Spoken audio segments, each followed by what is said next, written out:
All right, another day, another chapter, which is pretty awesome. All right, so last time we heard from Hugh Nibley about how many of the names that are in the Book of Mormon have Egyptian roots, and there's a lot of names that are used to culturally point out their kind of respective roles in who and what they are and what they're doing.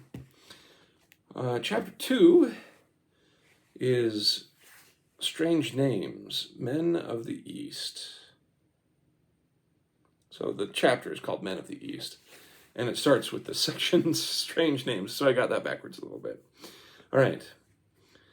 The stamp of Egypt on Lehi's people may be clearly discerned in the names of those people and their descendants. Hebrew and Egyptian names together make up the overwhelming majority that occur in about equal strength, which is exactly what one would expect from the Mormons' claim that both languages were used among them, and which would clearly not be the case were Hebrew the only spoken language, but Hittite, Arabic, and Ionian elements are not missing.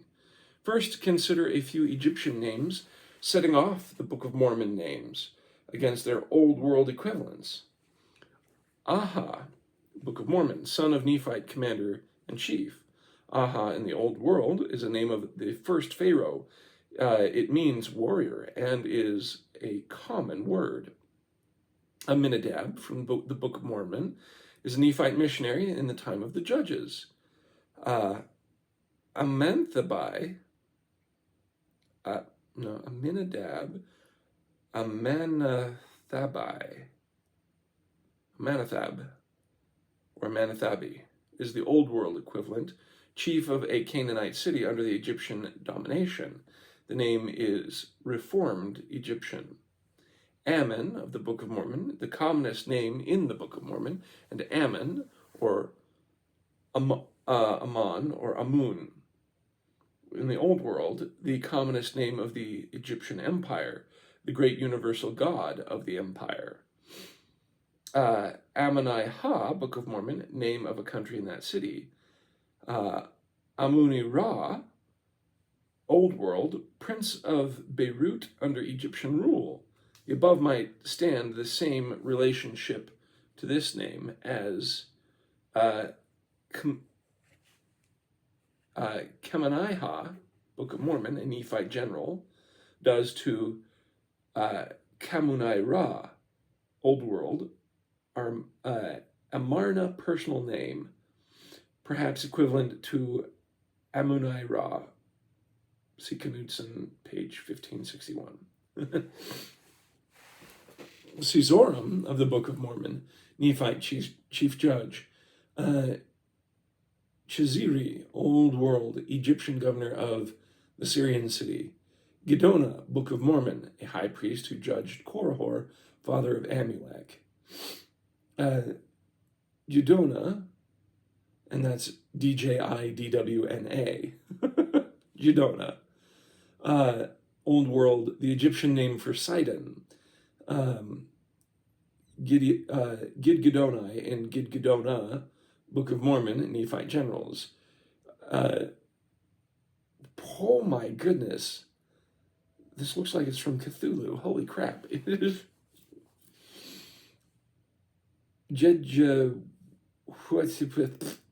Let me explain.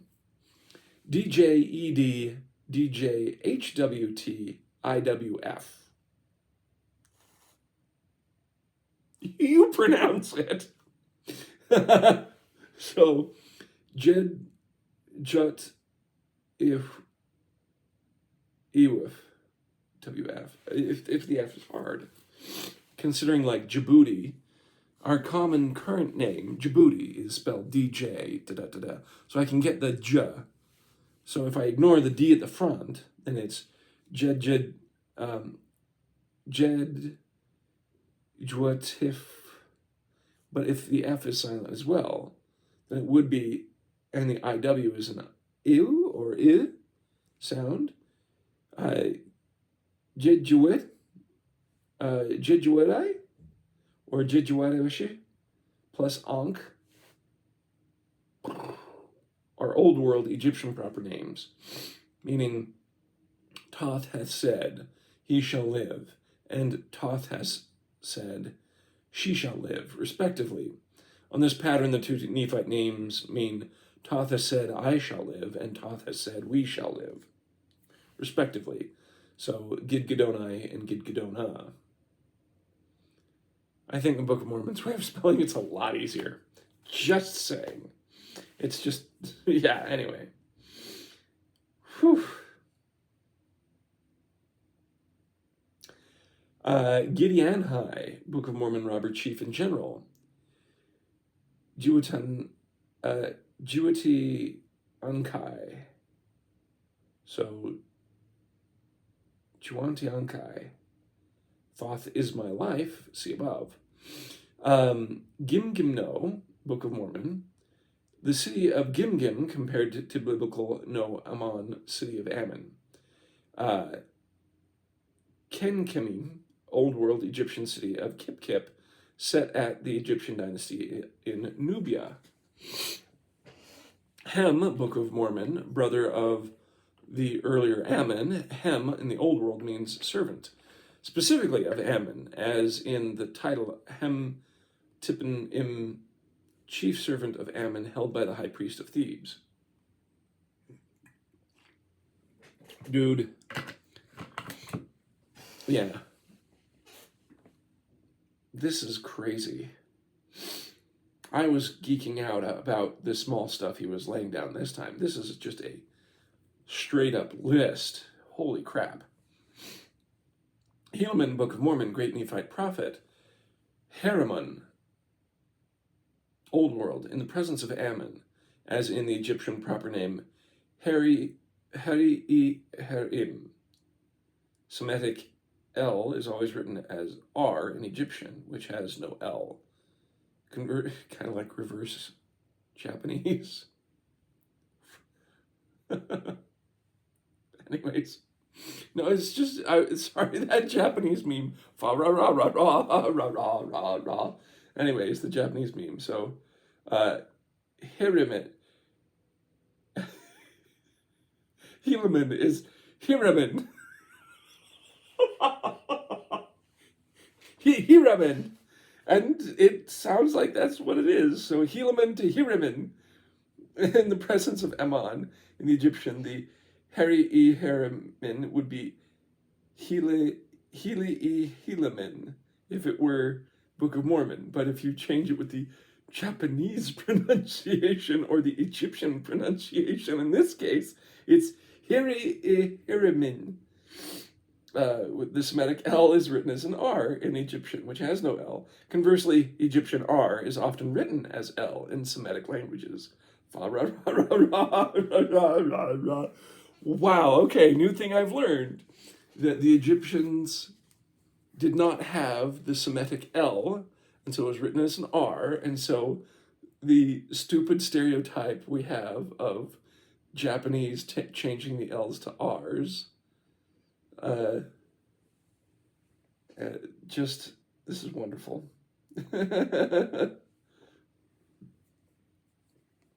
Hymni, or Hymni, Book of Mormon, son of King Mosiah. Hymn, H-I-M-N, without a vowel, is in the Old World is the name of the Egyptian hawk god, symbol of power. So it likely is that the vowels came as part of the, I don't know, either the Egyptians had it and they just weren't written down, like Hebrew normally doesn't have vowels unless it's specifically written down in modern Hebrew with dots. Korihor, a Book of Mormon, a political agitator who seized the people of Ammon. Korihor, also, remember, Korihor, also written Kuhuruhur, K-H-U-R-O-H-O-R, Kurhur. So it's more like Kurhur. In the Old World, great high priest of Ammon who seized the throne of Egypt at Thebes around 1085 BC. I'm wondering if people in the Book of Mormon took on these names specifically for how they... I'm wondering if this was an editorial change by Mormon as the author of the Book of Mormon, or if these people took upon these names to fulfill that role, to say, this is what I'm trying to do.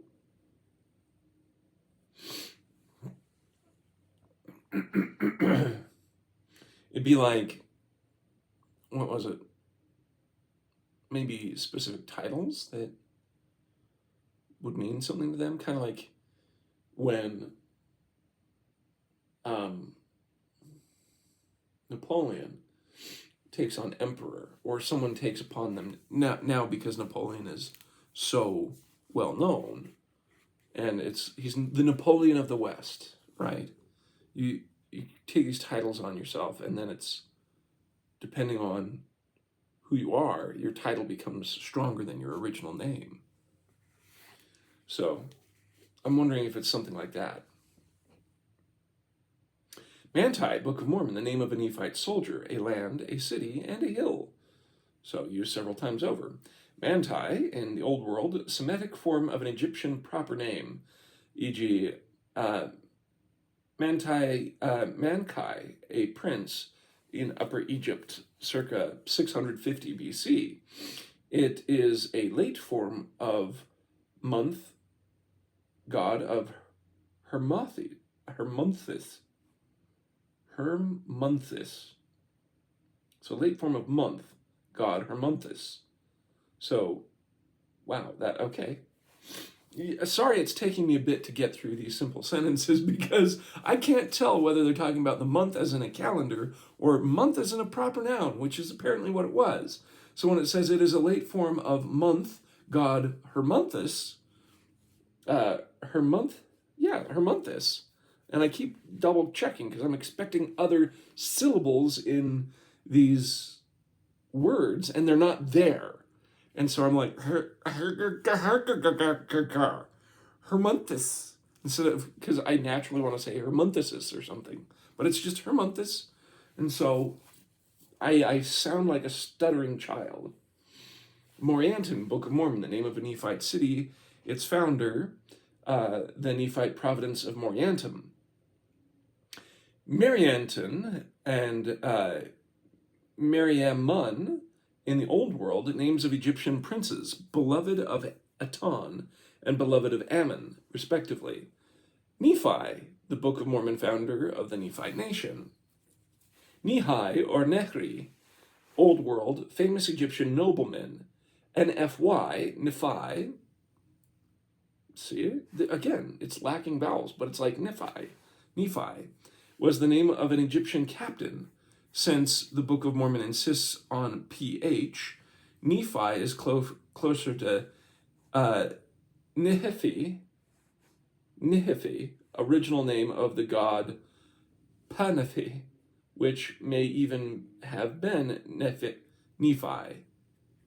And it gives the reference to a book that's Spielberg in JEA 12, page 35. So, again, I'm not familiar with that reference, but that's what he's referencing. Paanchi, or Paanchi, the way I like to say it, Book of Mormon, son of Pahoran, senior, and pretender to the chief judgeship. Paanchi, or Paanchi, Old World, son of Kerahor, a chief high priest of Ammon, ruler of the south who conquered all of Egypt and was the high priest of Ammon at Thebes. Again, I'm like, these guys are very, very aware of what they're naming their children, or it's editorializing by Mormon or something, because this is just so cool. And I had no idea that those were Egyptian. This is just insane. Okay.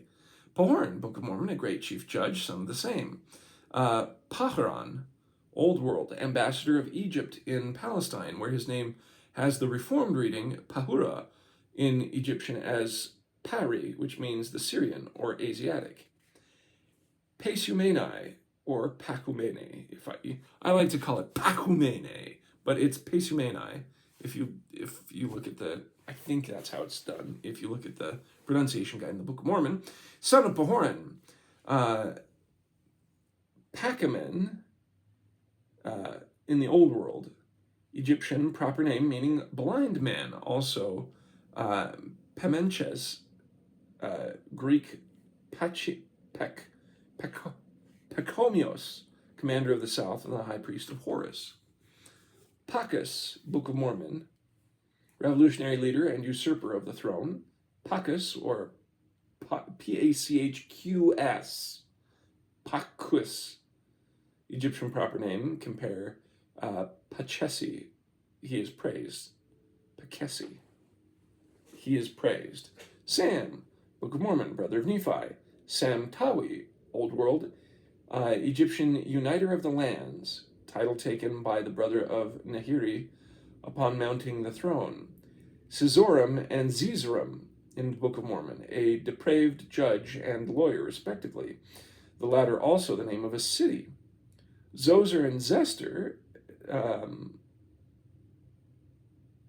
Zoser and Zesser, so Sizoram, Zizoram, Zoser, Zesser, Old World, 3rd dynasty ruler, one of the greatest of the pharaohs. Zemnariha, Book of Mormon robber chief. Zemenhare,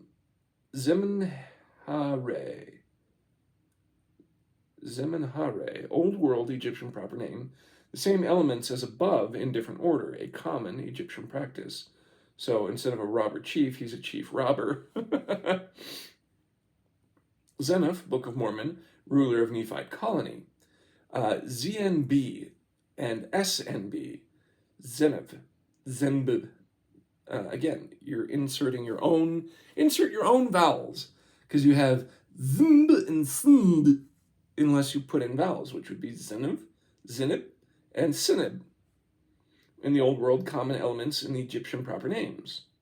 For example, Senepta. Zenek in the Book of Mormon, according to various Nephite writers, an ancient Hebrew prophet. And Zenek, Zeneckh, instead of like the way we have it, Zenek in the Book of Mormon. So Zenek, Old World, Egyptian proper name, once a serpent god. Sorry, that raises my eyebrows. It will be noted that the names compared are never exactly alike, except in the case of the monosyllables Sam and Hem. This, strangely enough, is strong confirmation of their common origin, since names are bound to undergo some change with time and distance, whereas if the resemblance were perfect, we should be forced to attribute it, however fantastic it might seem, to mere coincidence. There must be differences, and what is more, those differences should not be haphazard, but display definite tendencies. This brings us to a most impressive aspect of Book of Mormon names. Let us take, for example, the case of Ammon. Being so very popular a name, one would expect it to occur in compounds as well as alone, and sure enough, it is the commonest element in compound names, in the West as in Egypt. But in compound names, Ammon, or Amun, changes from the following general rule. Gardner, in his Egyptian Grammar, page 431, states, "A very important class of personal names is that containing names known as Theophorus, or Theophorus, i.e. compound names in which one element is the name of a deity. Now, in Greco-Roman transcripts, it is the rule that when such divine name is stated at the beginning of a compound, the italics are Gardner's, it is less heavily vocalized when it stands independently or at the end of the common compound.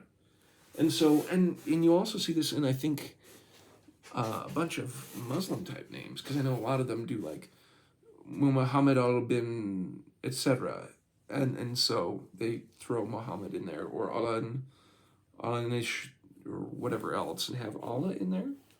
I'm not too familiar, because I don't have that many Muslim people around me, but I do see that as a common thing, is like, there's Muhammad this, Muhammad that, in names, especially if you're, like, convert to Islam. Hence Muhammad Ali, etc. The author then goes on to show that such cases of Ammon or Amun regularly becomes Amen, while in some cases the vowel may disappear entirely. One need only consider the Book of Mormon, Aminadab, Aminadai, Aminihu, Amnor, etc., to see how neatly the rule applies in the West. In the name Helaman, on the other hand, the strong vocalization remains, since the divine name is not stated at the beginning of the compound. Since the Semitic L must always be rendered as R, in Egyptian, which has no L, Helaman would, in unreformed Egyptian, necessarily appear as the typically Egyptian Hiraman. As I grin yet again. The great frequency of the element more in the Book of Mormon, proper names, is in striking agreement with the fact that in the lists of Egyptian names compiled by Lieblin and Ranke, the elements MR, so for Mormon it's MR, is next to NFR, Nefer, alone by far commonest.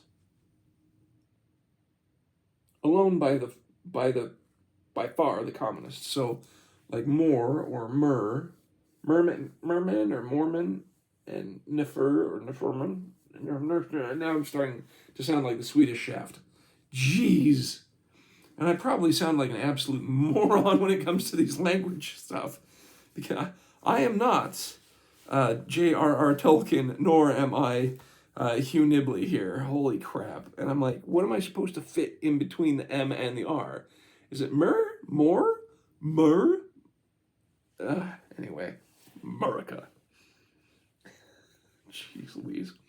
In an article in the Improvement Era for April 1948, the author drew attention to the peculiar tendency the Book of Mormon names to concentrate in the Upper Egypt, in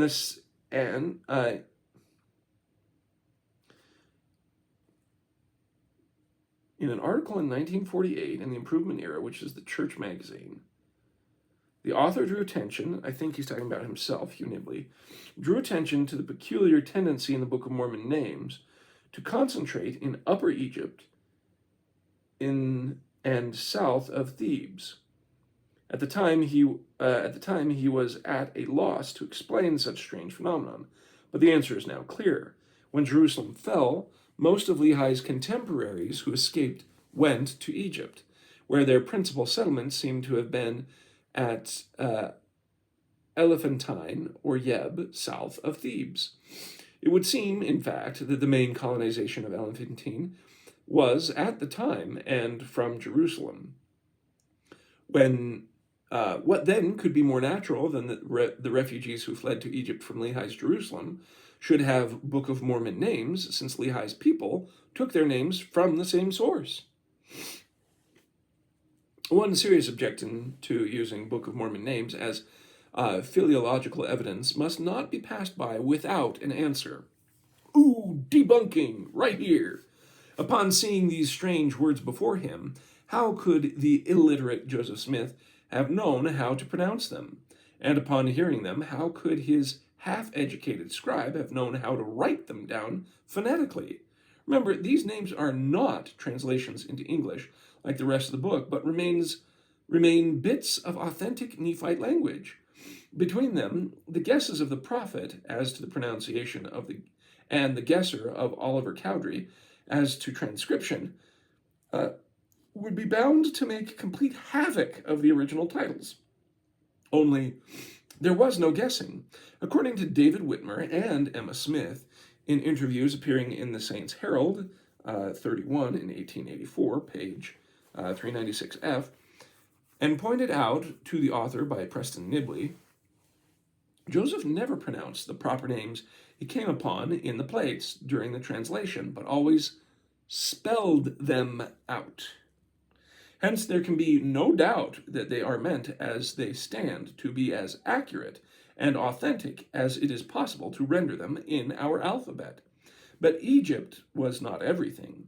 Palestine was always a melting pot, and more so than ever in Lehi's day, when the whole Near East was being thoroughly mixed by the operations of commerce and war. Lists of skilled workmen living at Babylon immediately after the fall of Jerusalem show an almost unbelievable mixture of types. Sorry, I'm looking at references.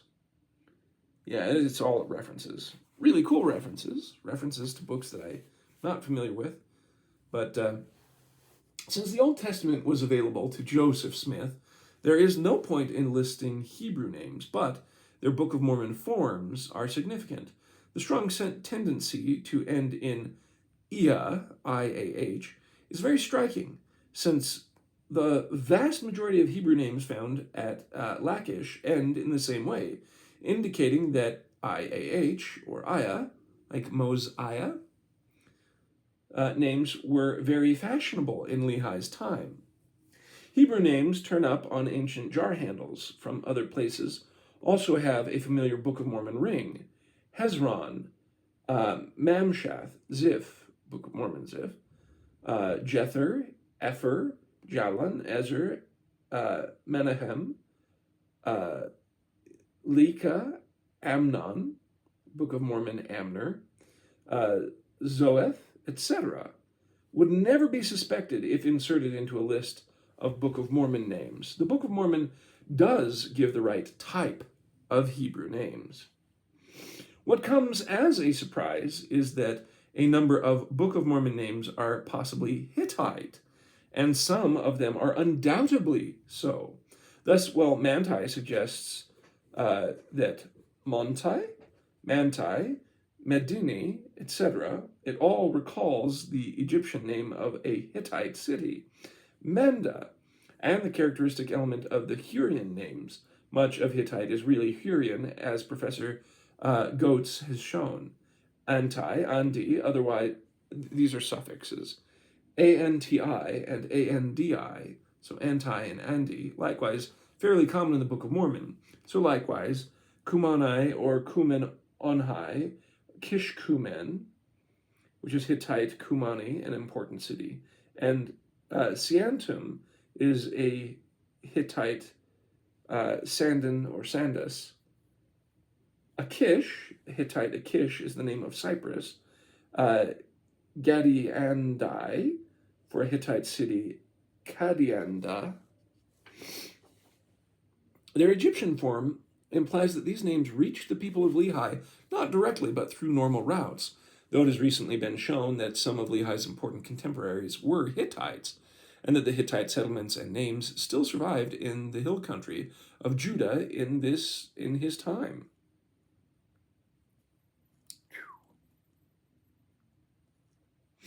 The occurrence of the names Timothy and Lachionis in the Book of Mormon is strictly in order, however odd it may seem at first glance. Since the 14th century BC, at latest, Syria and Palestine had been in constant contact with the Aegean world, and since the middle of the 7th century, Greek mercenaries and merchants closely bound to Egyptian interests, the best Egyptian mercenaries were Greeks, swarmed through... Ooh, that's interesting.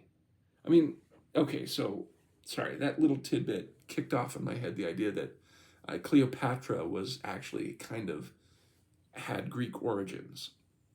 And that's why when, what was it? Was it Alexander the Great? Oh, God. I need to watch Cleopatra, apparently. But she kind of worked with the Greeks when they were taking things over, or Romans or whatever. Jeez Louise, that part of history is just a jumble in my head, but that's what kicked it off. So when he says the best Egyptian mercenaries, not merchants, but mercenaries were Greeks, sure, that makes sense. Sorry, I've muddled my sentence up so much. Closely bound to Egyptian interests, the Egyptian mercenaries were Greeks, swarmed throughout the Near East.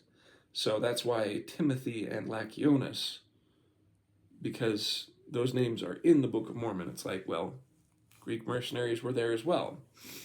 All right, that concludes that.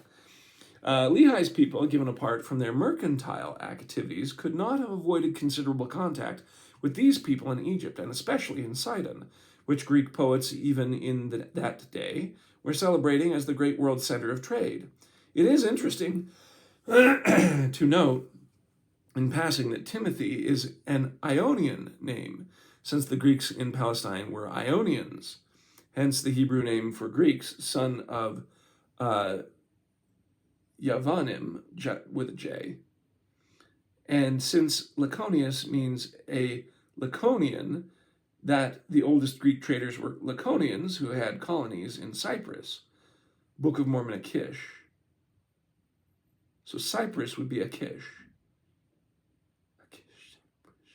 Cyprus, Ypres, Akish. I can see how that would migrate. And of course, traded with Palestine. The compiler of these studies was once greatly puzzled over the complete absence of Baal names from the Book of Mormon. But what unfortunate oversight had the authors of that work failed to include a single name containing the element Baal, which thrives among the personal names of the Old Testament. Having discovered, as we thought, that the book was in error, we spared no criticism at the time, and indeed, had its neglect of Baal names not been strikingly vindicated in recent years, it would be a black mark against it. Now we learn, however, that the stubborn prejudice of our text against Baal names is really the only correct attitude it could have taken, and this discovery, flying in the face of all our calculation and preconceptions, should in all fairness weigh at least as heavily in the book's favor as the supposed error did against it. So he's basically saying there was the critique that there's a lack of Baal type names that you find in the Old Testament, in the Book of Mormon. And they're like, well, why is that? Maybe it's an anachronism. And he's like, no. See, the lack of that actually helps prove it, and he's going to go on to why. It happens that for some reason or other, the Jews at the beginning of the 6th century BC would have nothing to do with Baal names. An examination of the Elephantine name list shows that the change of Baal names by substitution is in agreement with Hosea's foretelling that they should be no more used by Israelites, and consequently, it is most interesting to find how the latest archaeological discoveries confirm the prophet, for out of some 400 personal names among the Elephantine papyri, not one is compounded of Baal.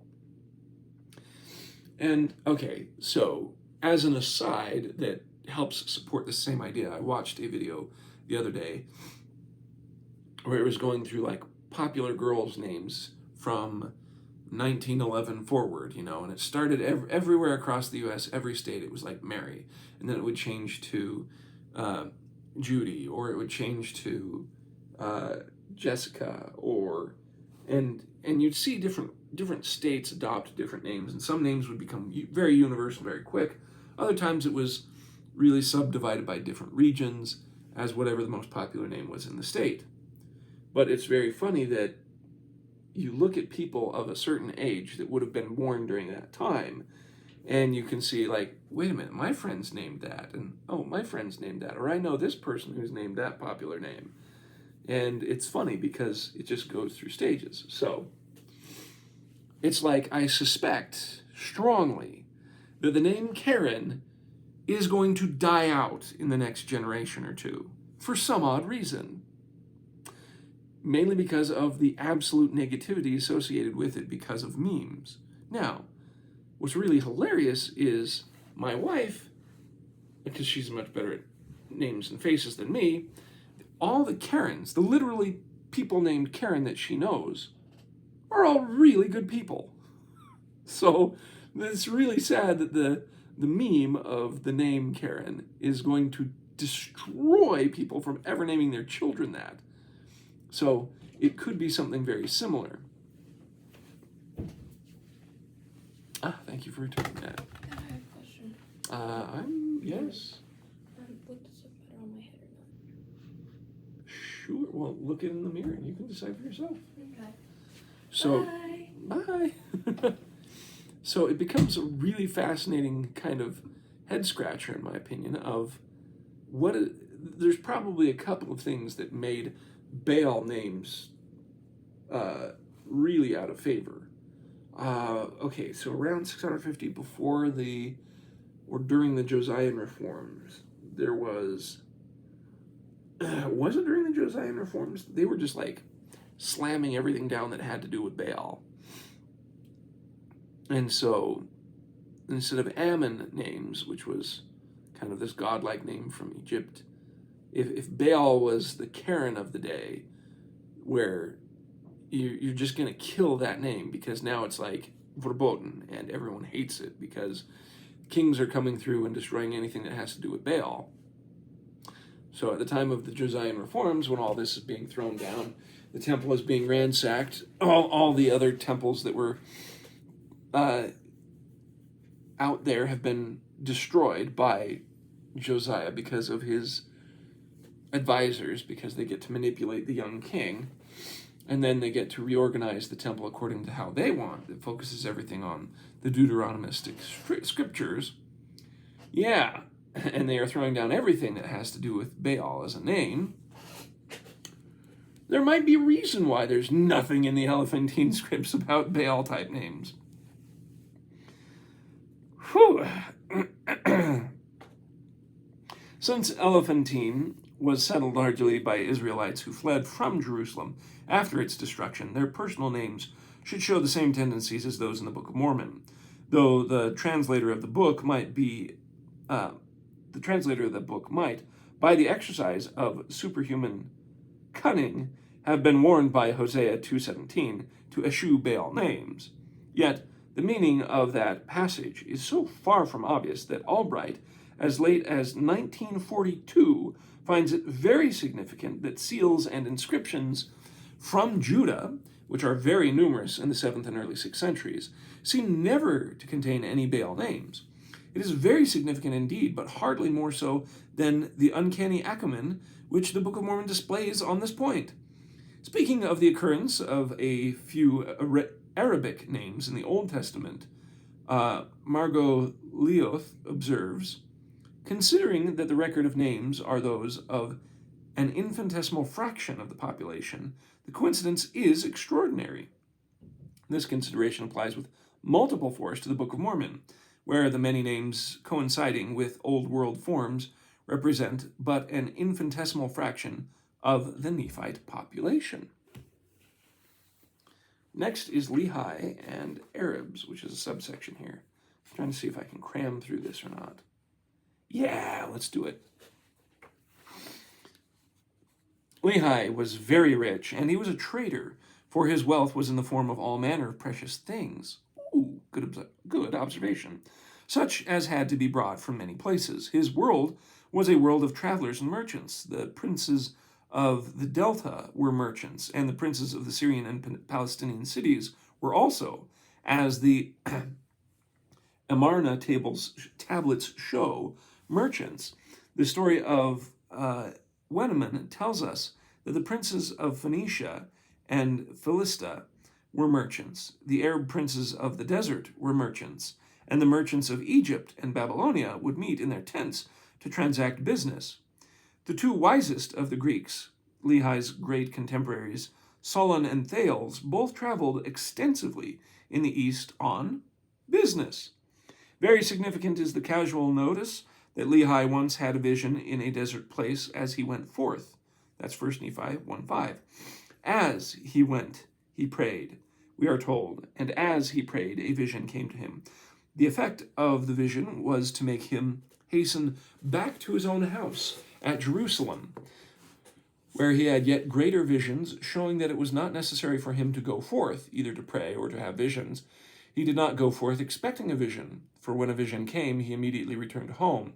But as one came to him in the course of a regular journey, as he went about his business, and forced him to change his plans. Lehi's precious things and gold came to him in exchange for his wine, oil, figs, and honey, of which he seemed to know a good deal.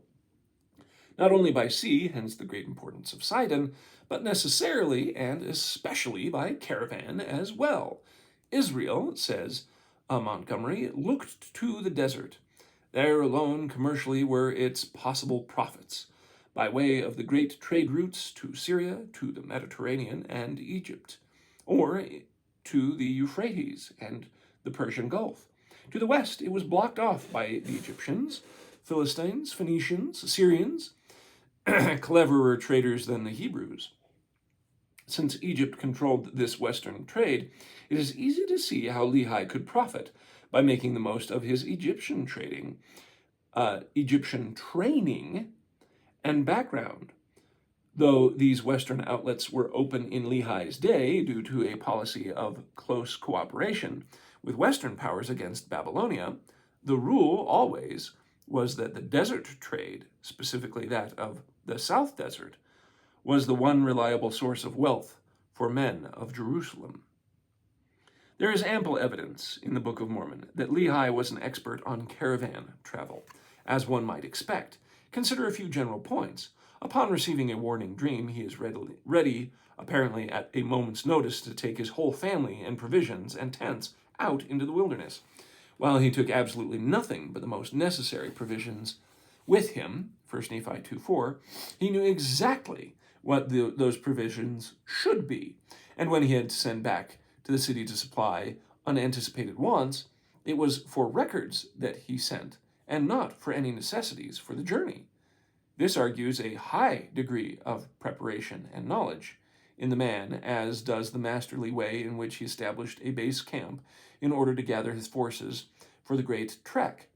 In the best manner of modern explorers in Arabia, up until Lehi leaves that base camp, that is, until that day when he receives the Liahona, he seems to know just where he's going and exactly what he's doing.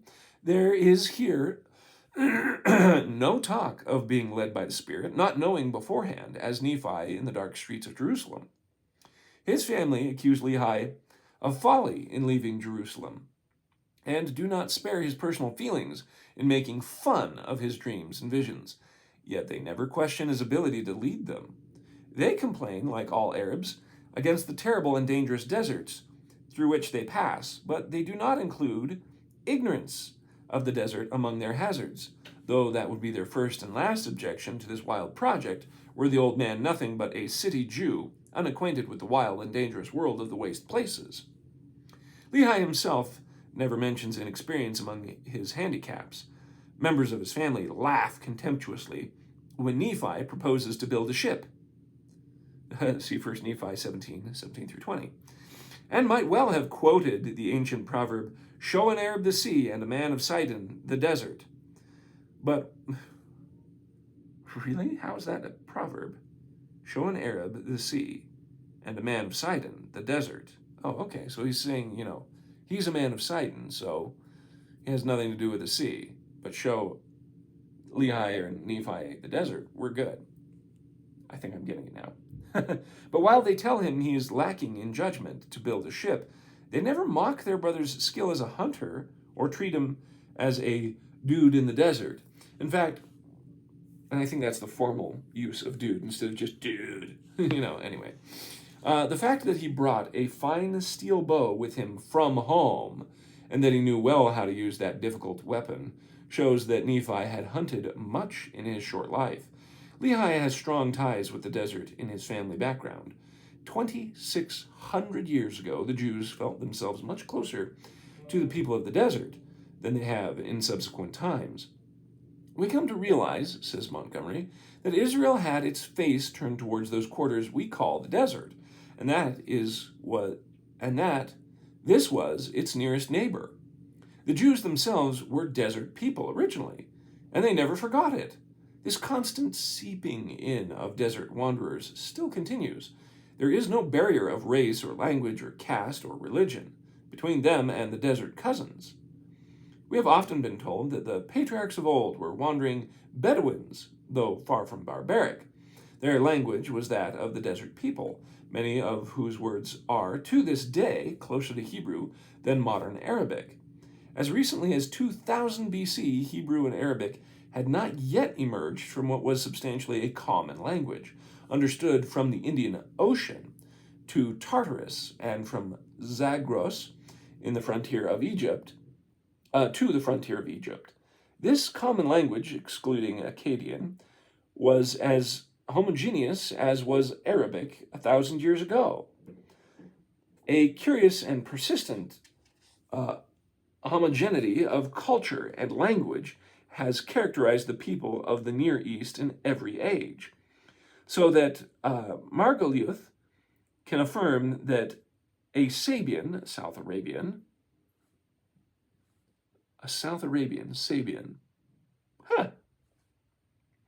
would have found little to puzzle him in the first verse of Genesis. The Hebrews remained Arabs, in the verdict of a modern authority. Their literature, in its recorded forms, is Arab, scheme, and type. It is not surprising that Professor Margoliouth holds that Arabic seems to hold the key to every lock in the study of the Old Testament. Of recent years, the tendency has been more and more to equate Hebrew and Arab, and Gilliam concludes the latest study on the subject with the dictum that two names are really forms of a common original, both alike referring to the sons of Eber. A name Arab is not meant to designate any particular race, tribe, or nation, and no sharp distinction is made between Hebrews, Armenians, and Arabs in the days of the patriarchs. According to Albright, but the word simply designates a way of life, and was applied by the Jews to their own relatives, who remained behind in the wilderness after they themselves had settled down in the city and the country. One interesting tie between, so basically all that is to say that we're all supporting the idea that Lehi was a desert merchant, ready and understanding of how to do a caravan, and constant relying on those abilities. One interesting tie between Israel and the Arabs should not be overlooked, since it was direct application to the Book of Mormon. We refer to those Hebrew genealogies in which the nomenclature is largely un-Hebraic, with particular antique formations in an and on, and on, and in some cases of particular Arabian origin. The loss of the ending on is quite common in Palestinian place names, according to Albright, referring to places mentioned in Egyptian records. One can recall any number of Book of Mormon place names: Emer-on, Heshlon, Jashon, Moron. You know, we always make fun of the Book of Mormon. It's like, hey, his name is Moron. And it's like, yeah, it's not moron as in you're an idiot, which we take now, but it's just, wow, it makes me appreciate it. Anyways, that have preserved this archaic on indicative of a quaint conservatism among Lehi's people, and especially of ties with the desert people. So, with all these names that are Egyptian, and then the names that were Hittite-ish, and then the few names that had Greek in it, all have the right combinations in the Book of Mormon as when Lehi left the Jerusalem time and area. And it's funny to me that they kept and preserved that so well. They must have had that, the brass plates that they had, and also the other history that they had in general, would have been extensive for it to be used in all these different right ways. It's incredible. So anyways, let's continue on. Indicative of the quaint conservative. Now, of all the tribes of Israel, Manasseh was the one which lived farthest out of the desert, came into most frequent contact with the Arabs, intermarried with them the most frequently, at the same time had the closest traditions and bonds with Egypt. And Lehi belonged to the tribe of Manasseh. See Alma 10:3. The prominence of the name Ammon in the Book of Mormon may have something to do with the fact that Ammon was Manasseh's nearest neighbor and often fought her in the deserts east of Jordan. At the same time, a prehistoric connection with the Ammon of Egypt is not at all out of the question. The semi-nomadic nature of Manasseh might explain why Lehi seems out of touch with things in Jerusalem. For the first time, he did discover from the records kept in Laban's house that he was a direct descendant of Joseph. Why hadn't he known that all along? Nephi always speaks of the Jews at Jerusalem with a curious detachment, And no one in 1st Nephi ever refers to them as the people or our people, but always quite impersonally as the Jews. It is interesting in the connection that the Elephantine letters speak only of Jews and Armenians, never of Israelites. Not only do both Nephi and Lehi show marked coolness on the subject of tribal loyalty, but also protest that the tribe is not a decisive factor in salvation, that the same blessings are available to all men at all times and in all parts of the world. See 1 Nephi 10, 17 through 22. That the Lord esteemeth all flesh in one. There being no such thing as an arbitrarily chosen people. This is in marked contrast to the fierce chauvinism of the Jews at Jerusalem, and is of a piece with Lehi's pronounced cosmopolitanism in other things.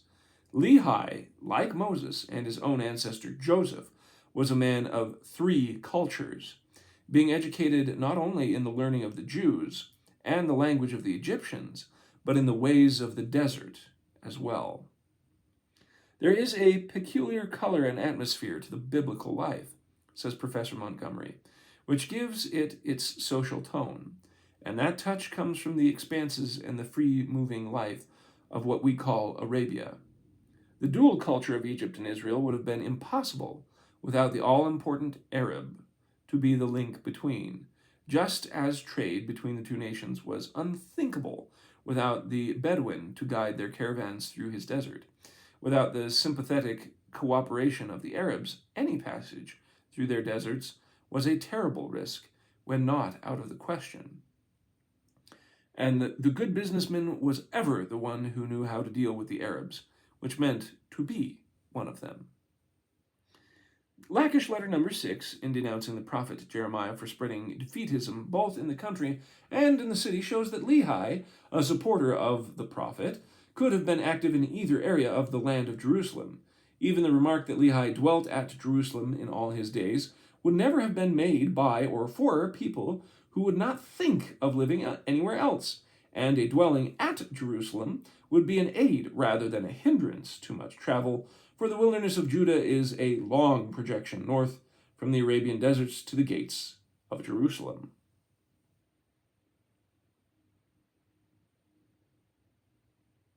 Sorry, I'm looking at a footnote, see if there's worthwhile information. There's, besides a bunch of references, there's a quote that says, "Anybody who takes the trouble to investigate the understanding of these relationships will find it comparatively easy to make the arrangements with tribes in the desert, however far they may be."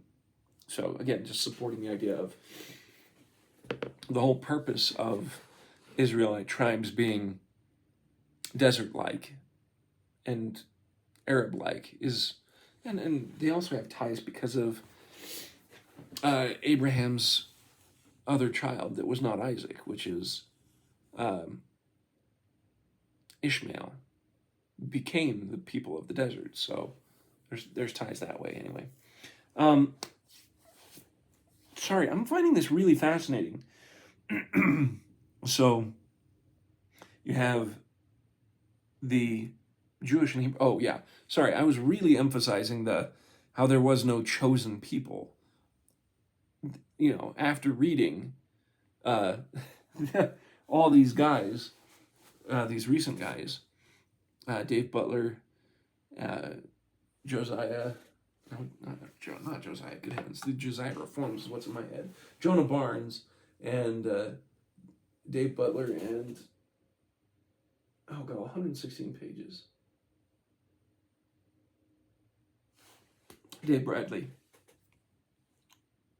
So, all these newer authors mention the Josiah Reforms, and that it's likely that they were consolidating power and saying that it's all about them as Jewish people. And I'm not going into like some sort of Jewish conspiracy crap.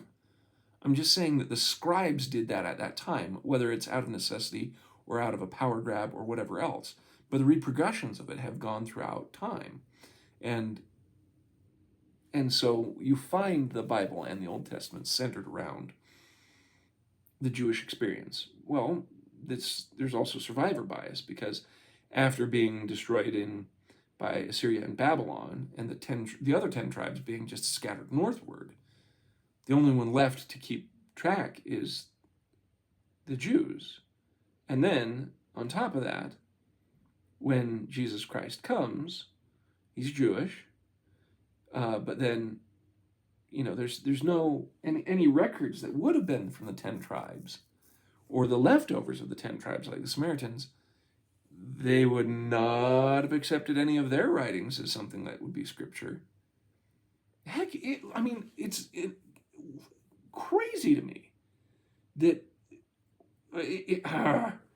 it's crazy and frustrating to me that other Christians do not accept the Book of Mormon. Because what better way to say that, Jesus Christ is the Son of God, and God is the God of the whole world, than to have literally another testament of him visiting people in another part of the world, but yet they want to fight against it. And so when you have a Jewish center of power in the scribes during this time, and they would reject, I'm sure, any other writings other than the ones that they want, and they can't see that that's exactly what they're doing themselves. It's just funny how history repeats itself, because we don't know that history.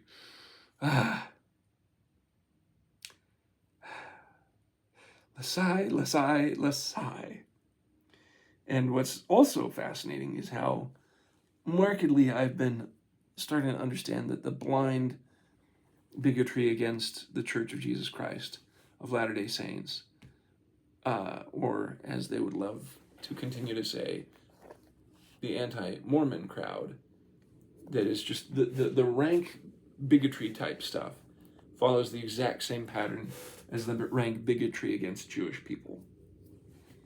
That it's just, and it follows the same pattern that Thomas Sowell lays out, which is that you have a minority that has strong education and strong positions in governmental affairs and power, which makes them an easy scapegoat by saying, see, those educated people are the tyrants, and we're the put upon majority, and so we should oust them and kill them.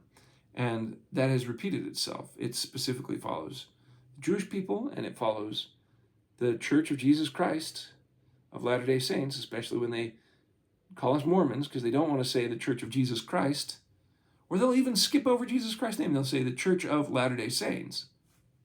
You kind of missed something there that's important. It is the Church of Jesus Christ. And so, but they did that in other circumstances as well. Where I got that from was in Thomas Sowell. He was going through Conquests and Cultures, and he was talking about this in the African chapters, because he was talking about how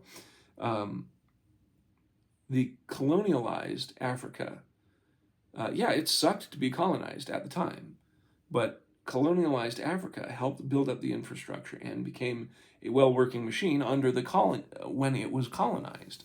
And when it was decolonized, things fell apart. And he said, why? Why did it happen? And he had a specific country, and I can't remember if it was Nigeria, or I think it was a different one than Nigeria. I can't remember which one. But he points out that in the South, they had abundant resources and a larger population than their northern tribal brethren who were from the deserts. But the people from the northern tribal deserts learned to do things according to how the European colonizers did things. So they were put into, like, the right-hand man of the colonizers, and so the positions of power, and they were administrators because they could do that, and it was good for them and their families. And then when the colonizers left, they were accused of being oppressors, and so they were thrown out. And then it devolved into, we'll just keep putting people in government and everyone who's part of my family will be part of the government and have easy, cushy jobs who make money, and just spiral of corruption afterwards. And where did they learn to point out the minority as oppressors? Western academia. So it was really fascinating to read that. And so when I sit here and think about how the Jews were trying to consolidate power, specifically the scribes, not just all the Jewish people, but the scribes. Consolidating power, they destroyed the other temples and said there can only be one temple, and it can only be at Jerusalem, and you have to follow our rules. And followed by that, they were always very, as Hugh Nibley says, chauvinist about being the chosen ones.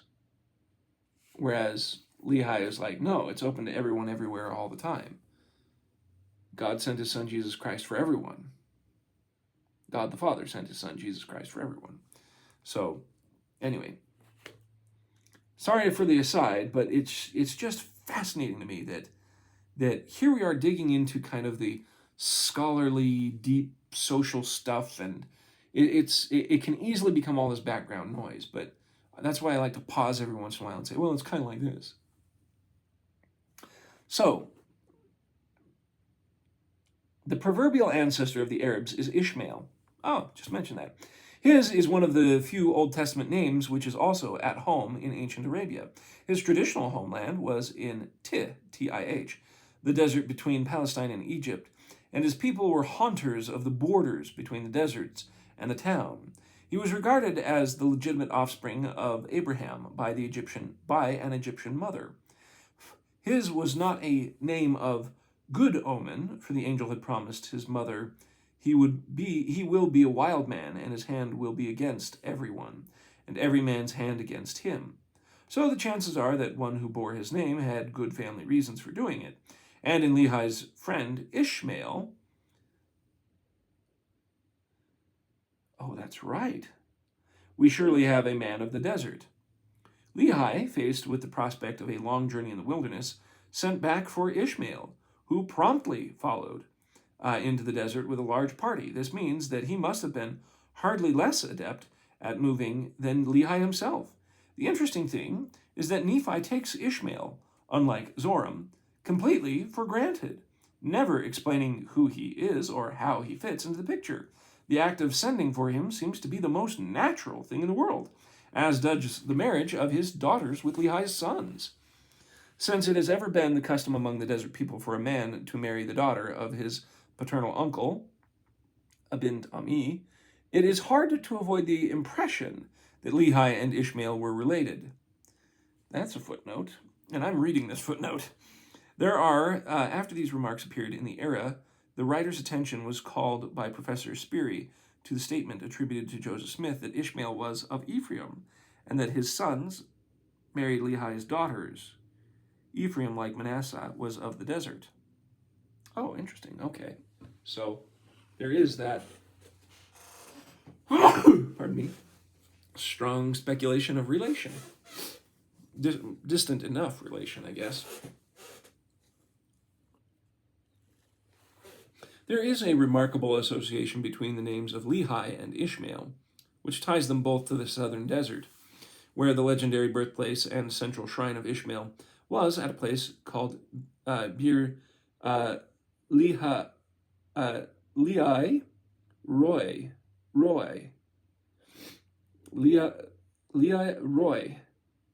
Wellhausen rendered the name Spring of the Wild Ox Jawbone, but Paul Hopt showed that Lehi, for so he reads the name, does not mean jawbone, but cheek. So it would be Spring of the Wild Ox Cheek. Which leaves the meaning of the strange compound still unclear. One thing is certain, however, that Lehi is a personal name. Until recently, this name was entirely unknown, save as a place name. But now it has turned up at Eleth and elsewhere in the southern in a form which has been identified by Nelson Glueck with the name Lehi, which occurs quite frequently either as part of a compound or as a separate name of deity or person, particularly in Minyan, Talmudic, and Arabic texts. There is a Beit Lehi, or House of Lehi, among the ancient place names of the Arab country around Gaza, but the meaning of the name has here been lost.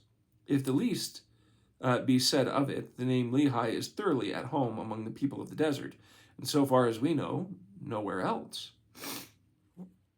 The name Lemuel is not a conventional Hebrew one, for it occurs only in one chapter of the Old Testament, Proverbs 31:1 and 4, where it is commonly supposed to be a rather mysterious poetic substitute for Solomon. It is, however, like Lehi at home in the South Desert, where an Edomite text from a place occupied by tribes descended from Ishmael bears the title, The Words of Lemuel, King of Massa. These people, though speaking a language that was almost Arabic, were yet well within the sphere of Jewish religion, for we have nowhere any evidence that the Edomites used any other names for their God than Yahweh, the God of the Hebrews. The only example of the name of Laman to be found anywhere, to the writer's knowledge, is its attribution to the ancient Mukam, or sacred place, in Palestine. Most of these Mukams are of unknown, and many of them of prehistoric date. In Israel, only the tribe of Manasseh built them. Mukams, most of these Mukams. In Israel, only the tribe of Manasseh built them. Muslims, Mukams. Okay, so a Mukam is a sacred place. All right, so let me reread that with the idea that Mukam is a sacred place. The only example of the name Laban to be found anywhere, to the writer's knowledge, is its attribution to an ancient Mukam, or sacred place, in Palestine. Most of these Mukams, sacred places, are of unknown, and many of them prehistoric date. In Israel, only the tribe of Manasseh built them, meaning the sacred places. It is a striking coincidence that Condor saw the name Limun.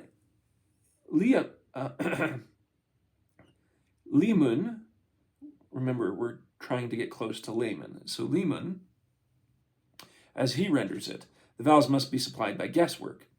A possible corruption of the name Lemuel, thus bringing these two names so closely associated in the Book of Mormon into the most intimate relationship, and that in the one instance in which the name Laman appears.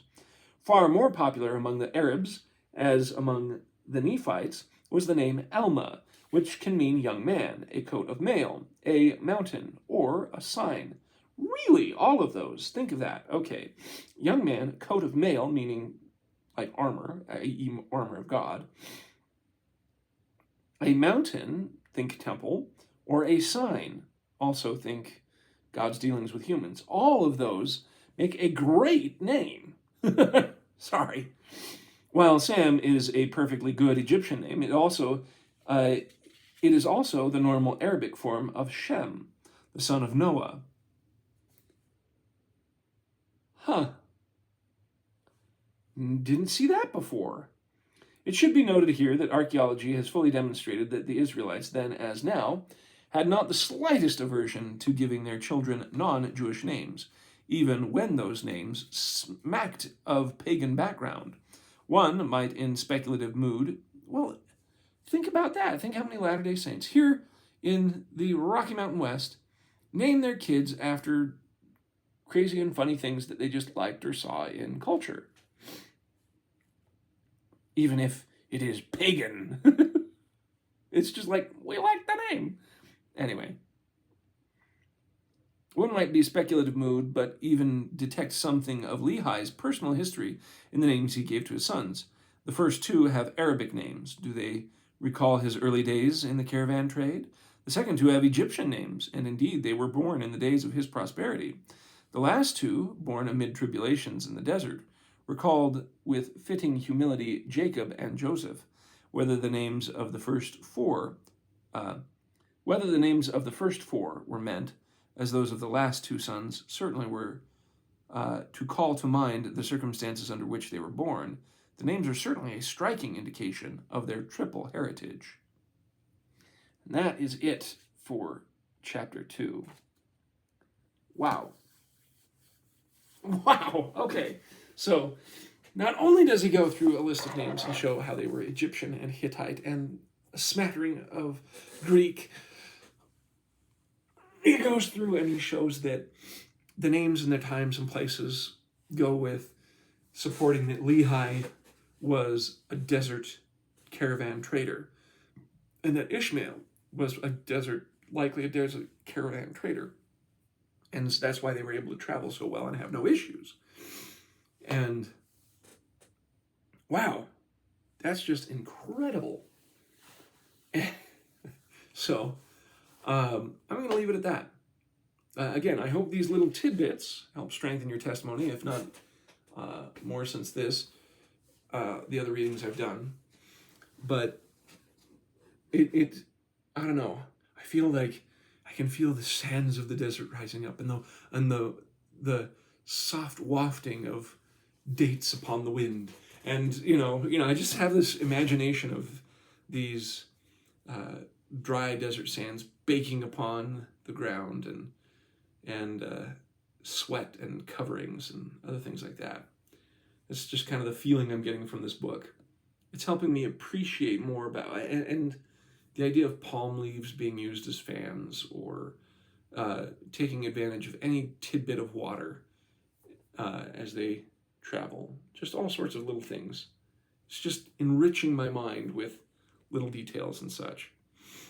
So it's fascinating how understanding these tidbits help fill in the details and the gaps, and that the name moron will no longer be just like a he said moron. It'll be more along the lines of, no, you don't understand. This has like Egyptian roots, and all these names have Egyptian and Hittite and Hebrew and even Greek smatterings in them, all according to historical provision. Like I said, either the parents named the children spot on for what was going to happen, or they kind of took these titles because of those positions afterwards.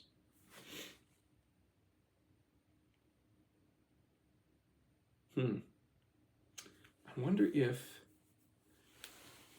All right, okay, so crazy, absolute left field thought here.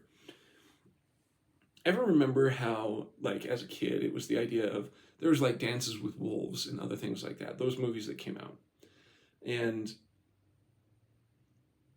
the idea was that you got your Indian name when you were proven to be a man, kind of thing. I remember movies and other depictions of that. Again, you got a new name, and sometimes it was chosen for you, and sometimes it was given to you, or you gave it to yourself, kind of idea. And I'm not sure where that tradition or thought came from, that now you call me Little Bear or Running Feather or whatever else. But it's really funny because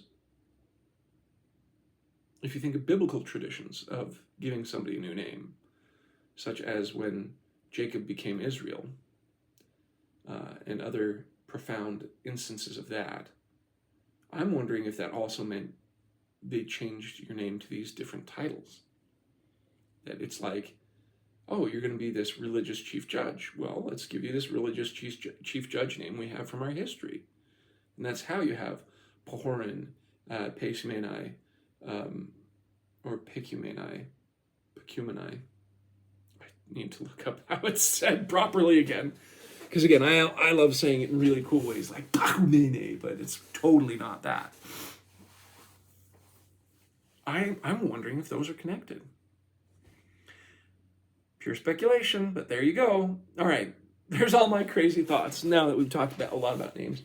I hope your day finds you well. I know we're getting halfway to the full darkness of winter, and may God be with you.